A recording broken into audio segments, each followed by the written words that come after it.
शिवसेनेतल्या फुटीनंतर अजित पवार यांनी शिंदेंच्या शिवसेनेचा उल्लेख गद्दार असा केला होता।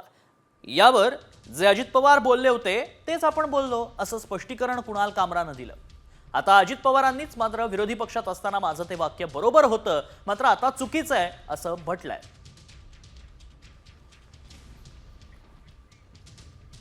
गद्दारी करून 50 खोके एकदम ओके, बारक्या शेंबड्या पोरालाही कळायला लागले 50 खोके एकदम ओके। तुमच्या इथं तर ते Y Y Y Y Y Y करावं लागलं सायरन की लोक म्हणतात तो 50 खोकेवाला चाललाय, तो गद्दार चाललाय। मी म्हणत नाही, लोक म्हणतायत। आम्ही मागच्या काळामध्ये मी विरोधी पक्ष नेता होतो। विरोधी पक्ष नेत्याच्या काळात मी जे काही बोललो, आता त्यामध्ये मी माझी भूमिका त्यावेळेसच्या एकंदरीत परिस्थितीला अनुसरून बोललो आणि त्याच्यामुळे हे अशा जर मागच्या गोष्टी कुणी काय काय बोललो, त्यावेळेस ती व्यक्ती कुठल्या पक्षात आहे आणि काय आहे त्याच्यावर वेगवेगळ्या प्रकारची वक्तव्य त्या ठिकाणी केली जातात।